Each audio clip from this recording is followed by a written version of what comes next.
Hola, ¿qué tal, amigas, amigos, televidentes en Extra Plus? Un gusto saludarles, darles la bienvenida a esta edición de Adelante Nicaragua, edición en la que, como todos los lunes, le damos un vistazo a nuestro planeta a través de los principales hechos que han sido publicados o no publicados. Para ello, conversamos con el doctor Cairo Amador Arrieta. Saludos, Cairo, buenos días, buenas tardes, buenas noches. Buenos días a todos, y gusto estar con ustedes. Pues me parece, Cairo, que la noticia para América Latina más importante en este momento es el triunfo del candidato del Movimiento al Socialista, Luis Arce, en las elecciones de Bolivia. Además, un triunfo aparentemente arrollador, aunque no están los datos oficiales completos todavía.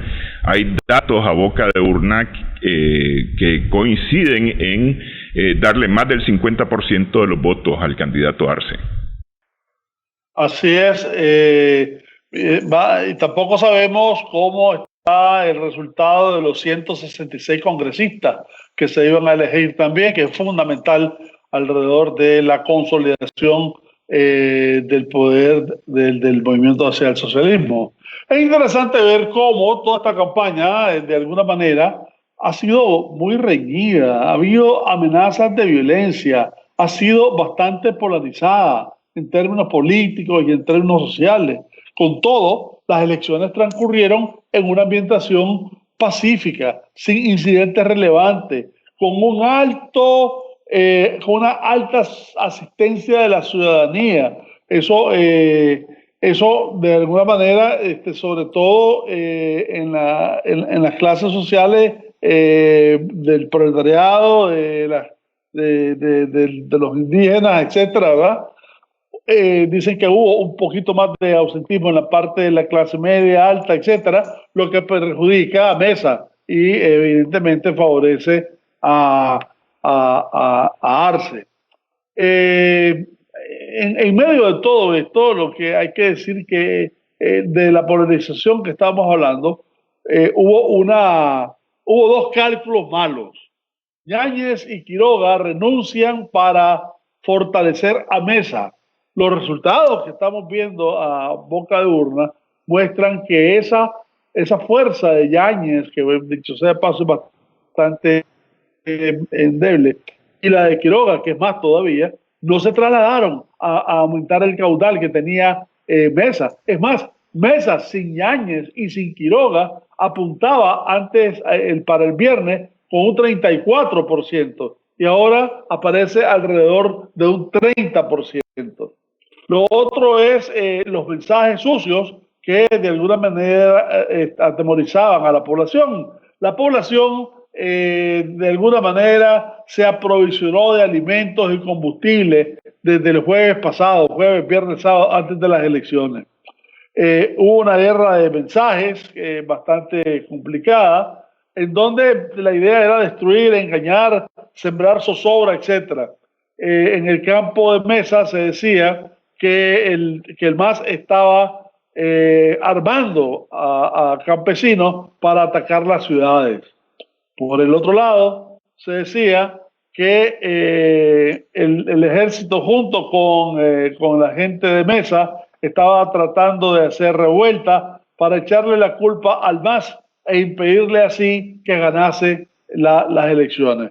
En cualquiera de los casos, lo claro al momento, sincero, oficial, es que no solamente ganó Arce en términos de la primera vuelta, sino que en términos de todas las elecciones, porque todo apunta a que tuvo más del 50%.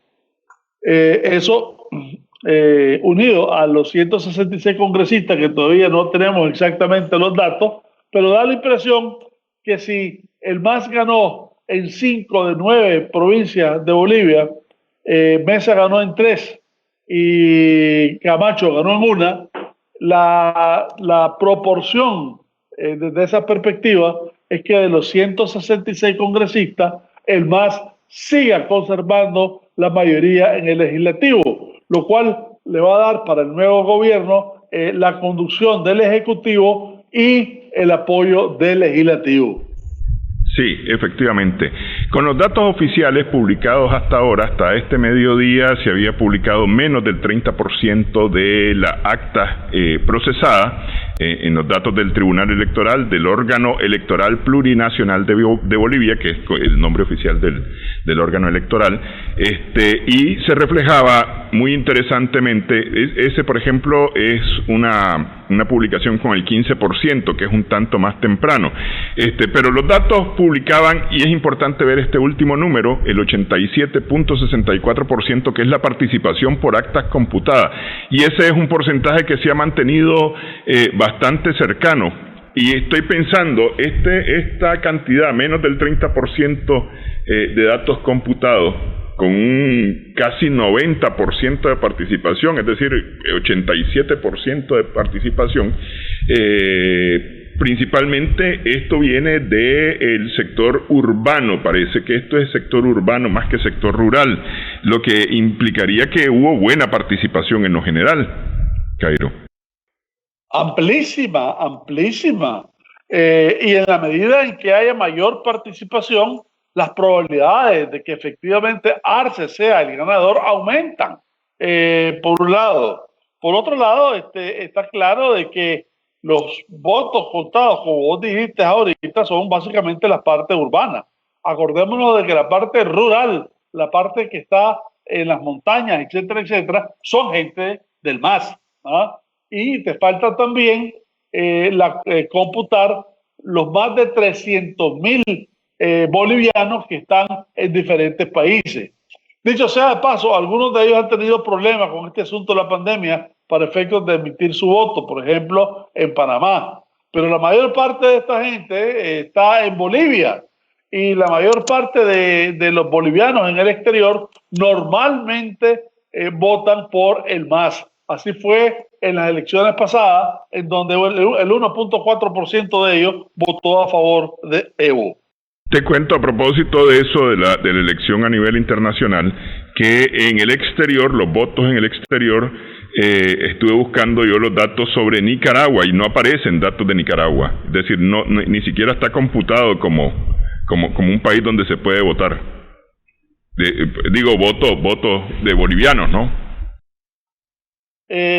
Antes de irse, el embajador Percy entendía que la comunidad boliviana, aunque reducida, tenía por lo menos varias decenas de personas, y que efectivamente en la elección pasada votaron. Sí, efectivamente, el año pasado aparecían los datos de Nicaragua.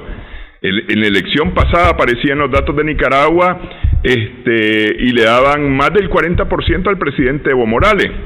¿Ah? No le daban más del 50%, pero sí le daban más del 40% al presidente Evo Morales en Nicaragua. Esta vez no hubo elección de bolivianos en Nicaragua, es lo que me queda en este momento, pues, porque en los datos del órgano electoral plurinacional no hay datos sobre Nicaragua. Ahora, fíjate otro aspecto interesante.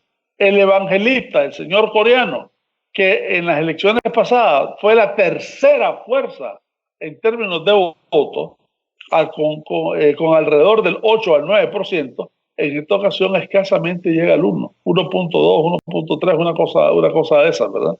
Sí.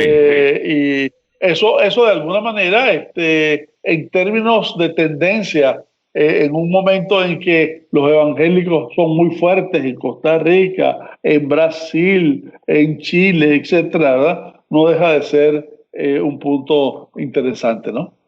Sí. Lo que sí es cierto es que y la trascendencia de esto, no solamente para efectos de Bolivia, sino para efectos de América Latina, es que vos puedes considerar esta elección de Bolivia como un punto de inflexión. Un punto de inflexión a favor del MAS. Los que creyeron de alguna forma que la figura de Evo era fundamentalmente la que arrasaba, la que arrastraba toda esta simpatía, pues están viendo de que más que Evo era la organización política. Y es que una característica de esa organización es que está formada precisamente por sindicatos, está formada por cooperativas, por movimientos indígenas, etc. Su extracción popular es incontestable, ¿verdad? Eso, insisto, es un punto de inflexión ante esa ola derechizante que tenías que tener ya sentada en América Latina con Duque, con Moreno, con Ibáñez, con Bolsonaro, con Piñeira, etcétera, ¿no? De manera que fíjate que en los 2 últimos años se está conformando una nueva tendencia que de hecho comenzó en Argentina, si vos querés, con las elecciones de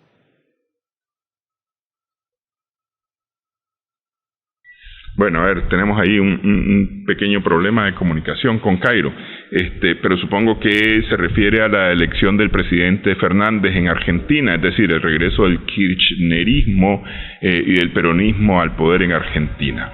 A ver, vamos a hacer una pausa para mientras restituimos esta comunicación con Cairo. Regresamos en breve, en adelante. A ver, Cairo, aquí está ya. Que se nos había perdido la comunicación, Cairo, justamente cuando te refería, supongo yo. No te escucho bien, Néstor. Está teniendo problemas para escucharme. A ver, decía yo que habíamos perdido la comunicación en el momento en que te estabas refiriendo al regreso, supongo yo, del kirchnerismo en Argentina. Claro, lo que digo es que en América Latina claramente se mira un punto de inflexión que comenzó con Fernández, se está consolidando con Bolivia en términos de un regreso a posiciones más de centro izquierda que de ultraderecha. Y eso es alentador para efecto de los pueblos. Sí, efectivamente. Ahora, aquí me parece interesante que hacia las 2 de la madrugada hora de Nicaragua, la presidenta Yanine Áñez, la presidenta de facto de Bolivia, fue la que anunció que los resultados con los que ella contaba, que no eran los datos oficiales, porque insistimos, hasta este mediodía los datos oficiales no llegaban al 30% todavía, pero que los datos que ella tenía le daban ya como ganador a Luis Arce. Los datos a boca de urna que se han publicado hasta ahora han sido coincidentes en darle más del 50% de los votos a Luis Arce. Suponemos que esos son los datos sobre los que a los que se refería la señora Áñez. No sé, porque no he escuchado a Carlos Mesa, por supuesto a Fernando Camacho ni siquiera, pero a Carlos Mesa reconocer este triunfo de Luis Arce. Pero vos decías una cosa importante, Cairo. ¿Cuál va a ser la actitud del ejército, que fue justamente el que le dio el ultimátum al presidente Evo Morales para que renunciara hace un año? Ese va a ser un asunto interesante. Sí. Por supuesto que sí, y no es por casualidad que el sábado por todas las redes sociales está un pensamiento de Bolívar, ¿no? Maldito el soldado que vuelva sus armas contra el pueblo, Simón Bolívar. Eso fue viralizado por todos lados. Ahora, decía de que ya también le están echando la culpa a Yáñez de lo que pasó. Le están diciendo de que por su culpa, por su mal gobierno, por los escándalos, no tuvo ni un año, ya tenía escándalos en la compañía de extracción de gas, tenía escándalos con ciertas minas que son del Estado, con las royalties que se pagan al Estado, con ventiladores a un precio exagerado que se compraron a España y con la represión que en tan poco tiempo ejerció la señora Yáñez con el pueblo boliviano. Ahora, incluso desde sus mismos colegas, de sus mismos partidarios, están abiertamente desde ahora echándole la culpa del fracaso. Pero algo tienen razón, pues efectivamente el tema de la pandemia sigue jugando puntos más, puntos menos para las opciones políticas, ¿no? Y la verdad es que a ella se le ha señalado justamente un mal manejo de la pandemia, más preocupación por la parte política que por la parte social en el país, un descuido de la parte social, sí. Sí, Caio. Y todo eso unido, evidentemente, tiene un peso fuerte. Incluso el famoso movimiento de las pititas, que básicamente eran activistas digitales, movimiento de clase media, que fue importantísimo en la lucha contra Evo, en la toma de calles, etcétera, etcétera, está dividido. estaba dividido entre Mesa y entre Camacho, ¿verdad?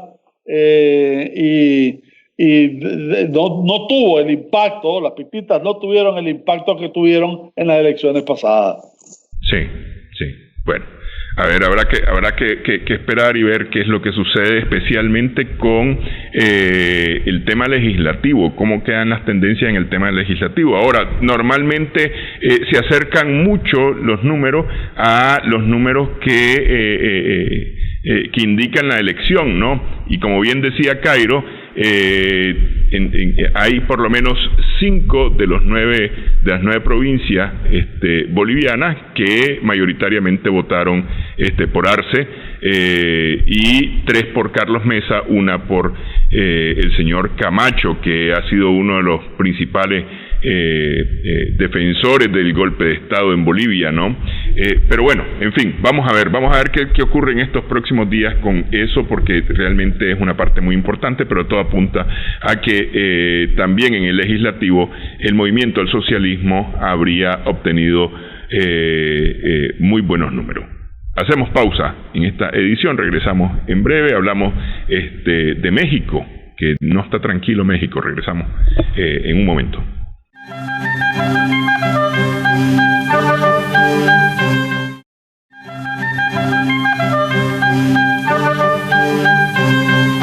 Seguimos en Adelante Nicaragua en Extra Plus. Cairo, tenías un comentario sobre Camacho en Bolivia. Para terminar Bolivia, ¿verdad? Una opinión sobre Camacho. Y es que Camacho, a pesar de que Quiroga, Ñáñez y Mesa le pidieron que abandonara la carrera porque estaba claro que no iba a ganar, él hizo caso omiso a todas esas opiniones, y su gente también fueron inmunes a lo que llaman el voto útil. Es decir, su objetivo ya ni siquiera a estas alturas era ganar la presidencia de la República. Es más, aunque el MAS gane en primera vuelta, dijo en un momento determinado, lo que necesitamos es tener representación nuestra de Santa Cruz en la Asamblea. O sea, él estaba jugando a los puestos legislativos, fundamentalmente. Expresa evidentemente esta situación contradicciones dentro de estos partidos de derecha, ¿verdad? En el sentido de que se traduce en querellas de lo que es Santa Cruz, con La Paz, etcétera.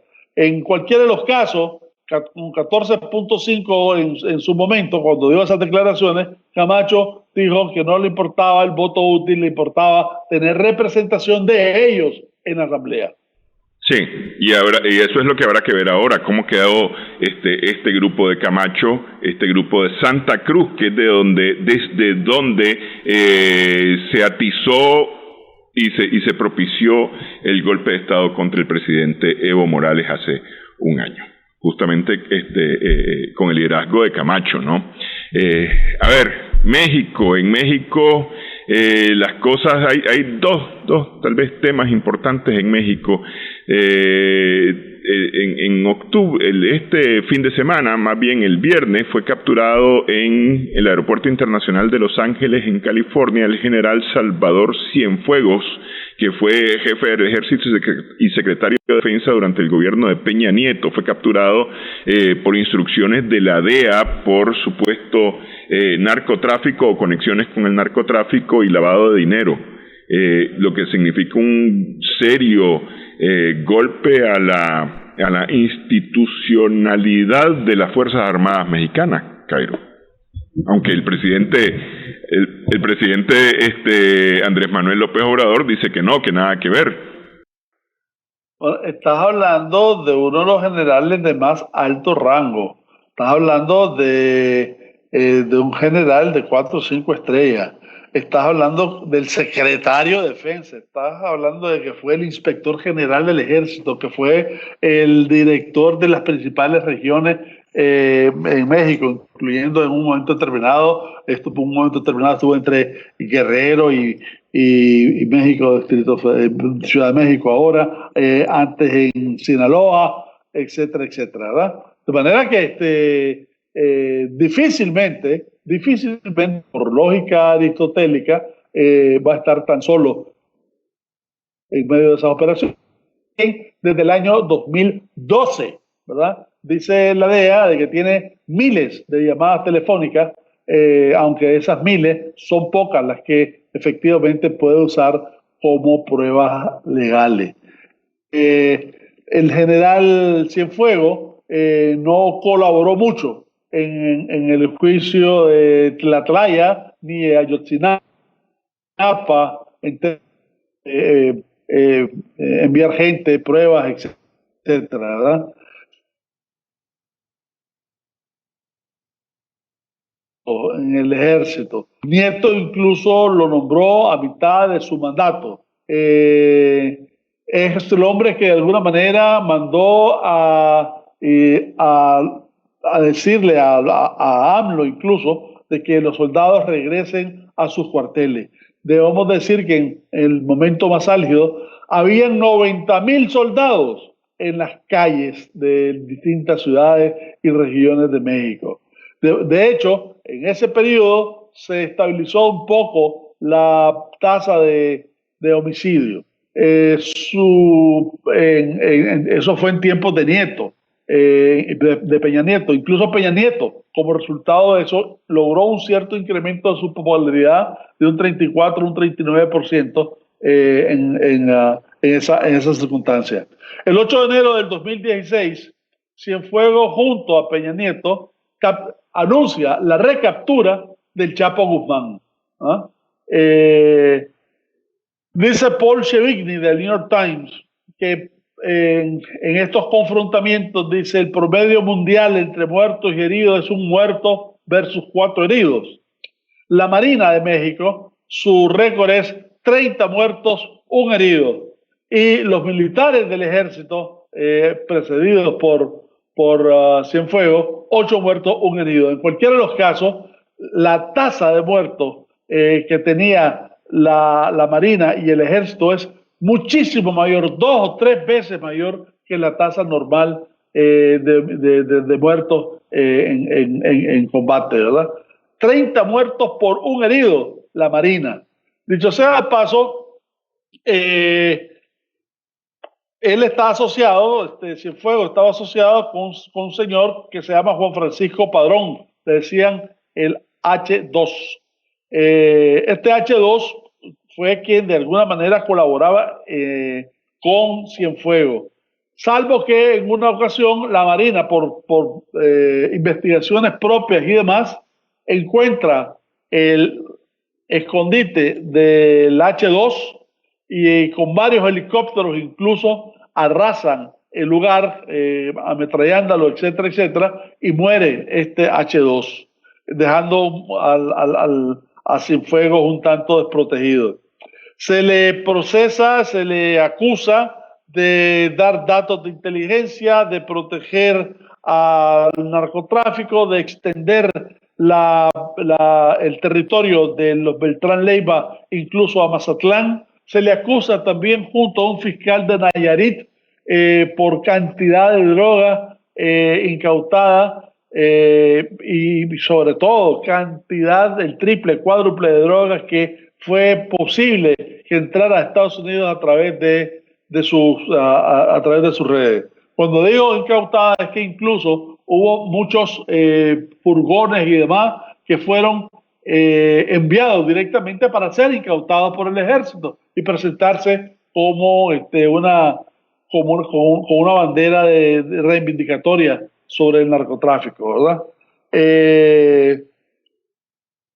El reino del terror en Nayarit, que fue impuesto por este fiscal, hizo en un momento determinado que las desapariciones pasaran de 49 en 2014-2015 a más de 339, 400 en el 16 y en el 17.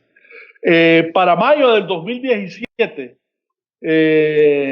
Cienfuegos va a Estados Unidos y se reúne con el secretario de Defensa James Mattis en el Pentágono y en Washington, ¿verdad? Ya desde ese momento, desde antes de ese momento, ya venía siendo de alguna manera perseguido, por lo menos escudriñado por la DEA. Se añade a esto el arresto anteriormente de Genaro García, secretario de Seguridad del presidente Calderón, también vinculado con el narcotráfico. Y se añade también el presidente de Pemex, que lo agarraron en España y que ya está extraditado en México. En cualquiera de los casos, ahora hay toda una serie de especulaciones. Unos dicen de que todo esto es una forma para obligar a AMLO a operar alrededor en contra del narcotráfico. Otros, por el contrario, dicen de que Cienfuegos, y esa es la posición de AMLO, actuó solo, que no se tiene que meter al ejército en medio de todas estas cosas. Da la impresión, sin embargo, que la DEA, por lo menos así lo dice la revista Proceso de esta semana, tiene en su cuenta nombres de otros altos generales y funcionarios que saldrían a luz una vez que comience el proceso legal de Cienfuegos. Justamente algunos analistas han opinado que la detención de Cienfuegos, que es uno de los puestos más altos que podría haber en el tema de seguridad de México, imagínense ustedes, exsecretario de Defensa, es decir, exministro de Defensa durante el gobierno de Peña Nieto, señalado justamente por sus relaciones con H2, que es el sucesor de los Beltrán Leiva, ¿verdad? Después de la muerte de los Beltrán Leiva, que eran conocidos como los H. Entonces este es H2, un cartel por Héctor, sí, un cartel del que poco se hablaba en México o en el mundo, pues, porque se ha hablado de otros carteles con mucha fuerza. Sin embargo, tenía mucha influencia, aparentemente mucha influencia, H2, y para algunos analistas esto lo que significa es que el tema de la corrupción y el narcotráfico ha invadido niveles superiores ya en las estructuras del poder mexicano, que es lo que justamente defiende el presidente Andrés Manuel López Obrador, diciendo que se trata de una acción personal, una acción particular, y nada tiene que ver ni la Secretaría de Defensa ni el Ejército Mexicano con los señalamientos de corrupción. Sí. Cierto es que con Genaro García y con el general Cienfuegos, dos funcionarios de alto nivel, están vinculadas a la administración tanto de Calderón como de Peña Nieto, ¿verdad? No puede estar más vinculada. Sí. Y lo cierto es también de que eso da cierto peso a otro problema que está en México ahorita, que es la posibilidad de enjuiciar a los expresidentes. Y cuando hablo de los expresidentes, hablo de Carlos Salinas de Gortari para adelante, es decir, Carlos Salinas de Gortari, Ernesto Zedillo, Vicente Fox, Calderón y Peña Nieto. ¿Ah? Ahora, ¿qué es lo que pasó? En este sentido, AMLO dirige un escrito a la Corte Suprema de Justicia pidiendo que se pronuncie acerca de la legalidad constitucional de hacer una consulta para que como resultado de esa consulta se lleve o no a los expresidentes a juicio. ¿Qué fue lo que resultó? En principio, la Corte Suprema de Justicia consintió en la consulta. Pero, y esto, proceso de nuevo, dicen de que hay un problema técnico-legal en el sentido de que la petición original de AMLO fue aceptada, pero fue cambiada por la Corte Suprema de Justicia. Desde esa perspectiva, la Corte Suprema de Justicia no se pronunció sobre lo que le pidieron, sino que lo reformó y luego se pronunció, que es una competencia que no tiene. Y desde esa perspectiva hay una situación legal que todavía no está muy clara. Lo que sí está claro es que Morena, desde hace varias semanas, incluso meses, tiene desplegado a nivel nacional a cantidad de sus cuadros, firmando, haciendo firmas recogiendo firmas de la población, precisamente para llevar a efecto esta consulta. De manera que México ya ves, tiene altos problemas ahorita con el ejército, con uno de sus mayores puestos del ejército, que es Cienfuegos. Dicen que están involucrados otros más. AMLO lo niega, pero en cualquiera de los casos hay un problema de credibilidad fuerte en las estructuras armadas del ejército. Y lo segundo es que hay también problemas fuertes alrededor de la legalidad o no de ese pronunciamiento de la Corte Suprema de Justicia alrededor de la consulta. Sí, justamente, es que el asunto es que, es decir, no solamente es la consulta sobre enjuiciar o no a los expresidentes.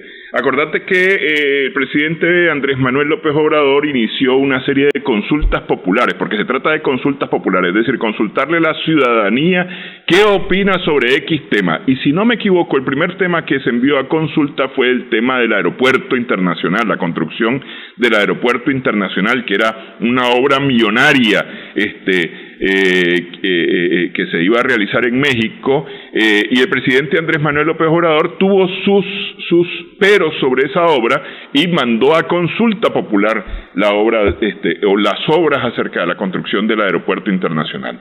La gente le dijo de que no hacía falta. Sin embargo, se hizo un estudio más tarde con ingenieros, con gente especialista en este tema, y la respuesta fue contraria al resultado de la consulta popular. Entonces, ha habido varias consultas a la ciudadanía sobre diversos temas. El más reciente es el tema de la consulta sobre enjuiciar o no a los expresidentes, y eso, si no me equivoco, se ha aprobado ya recientemente y ha quedado ya que sí se va a enjuiciar a los expresidentes. ¿Qué es el roce constitucional tal vez aquí? A lo mejor tenían un fuero especial los expresidentes de manera que no podían ser enjuiciados, que es lo que cambiaría tras los resultados de esta consulta. Así sería, Cairo. Acordate de que Texcoco, que es el nombre donde estaba construido y se iba a construir el aeropuerto, ya estaba casi, las 3/4 partes ya estaba adelantada la construcción. Ya había más de 90.000 millones de pesos invertidos en esa vaina. Pero además no es lo mismo una consulta sobre un hecho material, como es la construcción o no del aeropuerto, que sobre un juicio político, ¿verdad? Un juicio político que además no tiene precedente en la historia de México. Estás hablando de 5 presidentes de todo el resto de los partidos políticos, del PAN y el PRI, fundamentalmente, ¿verdad? En sus coaliciones. Y eso no ha pasado jamás en la vida, en la historia de México. Eso unido también al hecho de que existe toda una serie de movimientos en contra de AMLO alrededor de sus decisiones políticas, de sus decisiones económicas, etcétera. México está desde ese punto de vista un tanto tensado. Y es importante anotar que en medio de todo eso, Estados Unidos inteligentemente, por lo menos en esta ocasión, se ha puesto al lado. Claro, tiene su bandeja llena porque dentro de 3 semanas tiene sus propias elecciones y está en periodo electoral, ¿verdad? Pero aún así, pues, los desmanes y la insensatez de Trump normalmente no tienen límites. Sí. Bueno, yo lo que decía, Cairo, más que decir, evidentemente que hay una distancia enorme entre construir un aeropuerto e enjuiciar a un expresidente. Lo que decía es que el presidente López Obrador lo que ha hecho es mandar a consulta popular ciertos temas, ¿verdad? Y ha hecho varias consultas. Empezó, por eso te decía yo, con el tema del aeropuerto, pero sí ha mandado ciertos temas a consulta popular. ¿Qué implicaría enjuiciar a un expresidente? ¿Implicaría acaso la posibilidad de poder enjuiciar a cualquier otro funcionario debajo del presidente, incluyendo a los presidentes o a los gobernadores, a los presidentes municipales, etcétera, etcétera, etcétera? Fíjate 3 cosas. La primera de ellas es que creo que no es una simple consulta. No tengo a mano los papeles, pero creo que se trata incluso de algo más que una consulta. Creo que es un plebiscito el asunto, ¿verdad? En cuyo caso es mucho más... por eso es que la Corte Suprema de Justicia se está pronunciando. Lo segundo es que si efectivamente la respuesta es sí, haces un juicio político a 5 presidentes de México y si agarras al presidente, agarras a su gabinete, ¿verdad? Y a toda su infraestructura. Por supuesto que sí. Porque además, Pemex, por ejemplo, es una situación en que está el director general de Pemex, los directores de los respectivas refinerías, etcétera, y el presidente. Cuidado que también algunos miembros del Poder Legislativo. O sea, esto es una situación que no tiene parangón, que no tiene y no hay una medida hasta dónde pueda llegar, y es altamente desestabilizante de una perspectiva política, ¿verdad? Así como puede ser un factor que le rinda muchos frutos políticos a Morena y a AMLO en momentos en que está siendo atacado por varios sectores de la sociedad. Sí, ok, vamos a hacer pausa en esta edición de Adelante Nicaragua. Hablamos de Estados Unidos, Francia, creo que por ahí se nos queda algún otro tema. Regresamos en breve, estamos conversando con Cairo Amador Arrieta.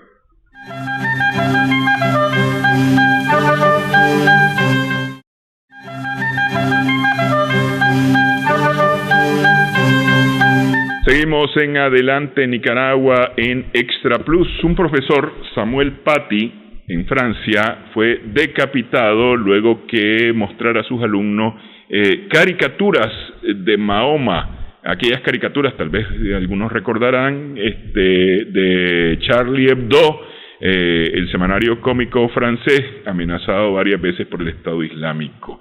De estas caricaturas mostró el profesor Samuel Paty y fue decapitado en París, lo que ha causado indignación.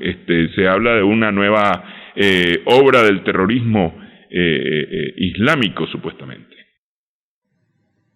Bueno, tenemos que tomar en cuenta, para comprender mejor lo que está pasando en Francia ahorita, lo que ya comentamos en semanas pasadas, que es una propuesta de ley contra el separatismo islamista por parte de Macron, que propende a que el Islam, o como se practica en Francia,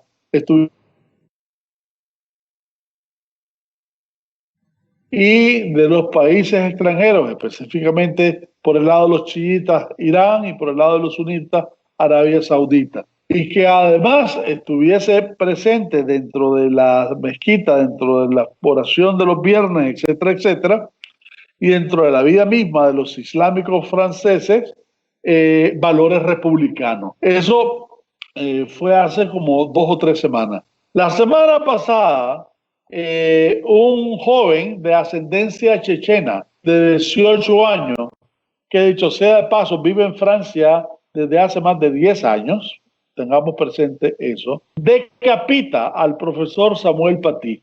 El profesor Paty era un profesor de historia, y la clase que suscitó toda esa situación fue una clase en donde el tema era precisamente la libertad de expresión.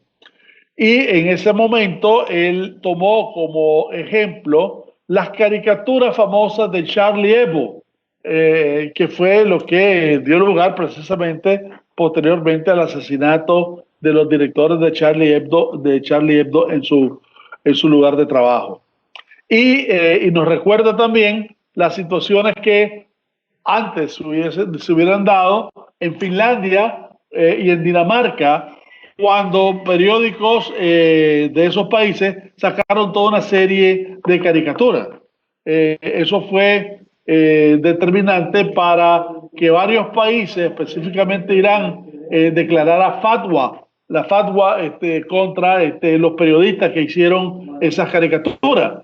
De manera tal que el gobierno de Dinamarca y el gobierno de Finlandia tuvieron 2 años y medio, casi 3 años, con protección de seguridad a estos personajes. Y no solamente eso, sino de que esas caricaturas dieron lugar a manifestaciones multitudinarias y a quema de consulados en algunos países árabes.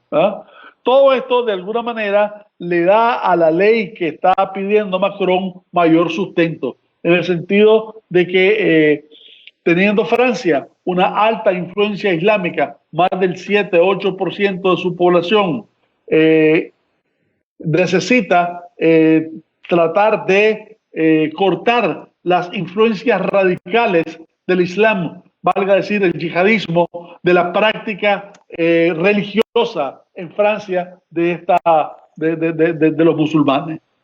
Desde esa perspectiva, Macron ha tenido opiniones y expresiones de apoyo. Dicho sea de paso, esta situación del decapitamiento del profesor provocó toda una serie de manifestaciones en las principales ciudades de Francia contra el Islam, contra el Islam en general. Y todo esto no deja de tensar la situación y de polarizar tanto el ambiente alrededor de esta situación. En otro orden, se está dando la segunda ola del virus, del COVID-19, y en esta ocasión Macron lo que está haciendo es tratando de alguna manera apoyar un cierto confinamiento que lo ha hecho a partir de las 9 de la noche. A partir de las 9 de la noche hay un confinamiento, ahora es un confinamiento nocturno, para que guardando la debida distancia y la mascarilla, etcétera, etcétera, no se paralice el aparato productivo. De manera que Francia en estos momentos tiene varias limitaciones, entre otras un toque de queda prácticamente desde las 9 de la noche en adelante, y la labor y las horas de trabajo normales, lo que ha hecho que ciertos sectores de la población muestren su descontento. Quiero decir que además en medio de todo esto existe otro elemento, que es un elemento que está por todos lados y que algunos nos quieren negar, que es el rol de las redes sociales. Hablando tanto de las medidas alrededor del confinamiento nocturno, ha habido toda una serie de muestras en redes sociales pro y en contra de esta medida. Y hablando del decapitamiento del profesor, y esto es lo que las autoridades francesas en estos momentos están abocadas a investigar, han habido más de 80 mensajes apoyando al muchacho que hizo el decapitamiento y nombrándolo casi como un héroe del Islam. Sí, cosa preocupante. ¿Te acordás que habíamos hablado justamente la semana pasada acerca de la idea en Francia de la regulación de los contenidos en redes sociales, ¿no? Justamente esto tiene mucho que ver con eso. Así es, pero por todos lados. Te doy otro ejemplo, un ejemplo por el lado contrario. Ahorita estás hablando de musulmanes que están felicitando al que decapitó, nombrándolo héroe y tratando de que esa es la actitud del yihadismo, ¿verdad? En la India tenés todo lo contrario. Tenés una serie de mensajes en redes sociales que te dicen que son los islámicos, que son los musulmanes los que están propagando la enfermedad. Y por tanto, por un lado, no hay que dejarlos entrar. Si están adentro, hay que sacarlos. Y si se quedan adentro, hay que matarlos. Sí, pero eso es como una copia de la declaración del presidente Trump acerca de que China es el culpable, el único responsable de la epidemia y de la pandemia alrededor del planeta. Casi una copia de ese mensaje del presidente Trump.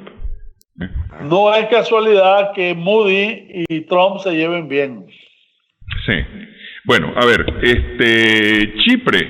En Chipre, la semana pasada hablamos de una elección en la que obligó a una segunda vuelta. Ya este domingo ha habido una segunda vuelta y sorpresivamente el candidato que quedó en el segundo lugar en la primera vuelta se fue arriba con los votos,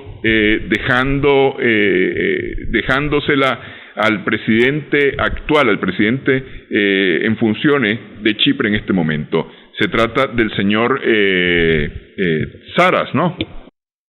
Ersin Tatar. Tatar, Ersin Tatar, efectivamente. Ersin Tatar, que es una ficha del gobierno turco. Es una de las personas que él más admira, es precisamente Erdogan. Y básicamente su posición es mantener dos estados. Por el contrario, bueno, y ganó por 52%, ¿verdad? Sí. Por el contrario, el que estaba antes, en primer lugar, que era Mustafa Akinci, fue derrotado, y este era el que estaba a favor de una reunificación de Chipre con el sur de Grecia. De manera que, si te fijas, los márgenes no son muy grandes. Es verdad que ganó el que está con Turquía, pero los márgenes son relativamente bastante reducidos. Es como Nueva Caledonia, que apostó por segunda vez a seguir junto a Francia. Lo hizo con 53% de los votos. El año pasado había tenido 56%. Y todavía tiene la oportunidad de hacer otro referéndum el año que viene. En cualquiera de los casos, Chipre entonces se queda como está, ¿no? Y este es un elemento que se saca del tablero de las posibles injerencias del gobierno de Turquía en estos momentos alrededor del Mediterráneo, ¿verdad? Una pregunta rápidamente, solamente para entender un poco las cosas, tal vez lo podemos explicar en un minuto. ¿Qué fue lo que pasó? Chipre está dividido, una parte griega y una parte turca. ¿Qué fue lo que pasó con Chipre? Bueno, fue una invasión, ¿verdad? Estuvo un pleito muy desde los 60, creo, que quedó básicamente el país dividido y que ha sido permanentemente motivo de conflicto. Hace relativamente poco estaban tratando cada uno de los países tratando de que se reunificaran al lado de ellos.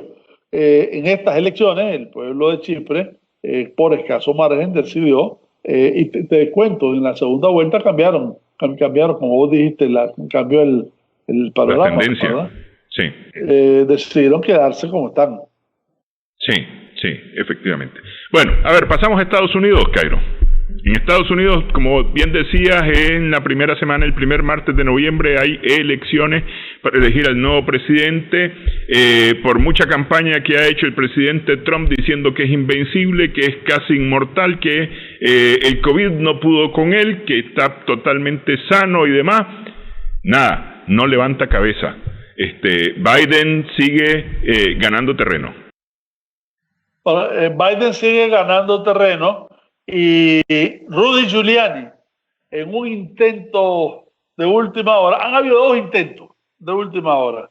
El primero es la historia de los Navy SEALs, de los cuerpos especializados de la Marina, que dicen de que al final no mataron a Bin Laden, que Bin Laden estaba en Irán y que como consecuencia de eso Irán hizo una extorsión a Estados Unidos por 152 billones de dólares, ¿verdad? Y que Biden y Obama eran los que estaban a cargo de esa operación. Por supuesto, esto es para restarle méritos y para restarle votos a Biden, ¿verdad?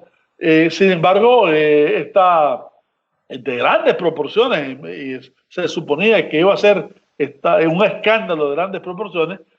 La verdad que se fue como en humo. No, se hizo la declaración, se hicieron varias entrevistas, etcétera, pero hasta ahí no pasó a más.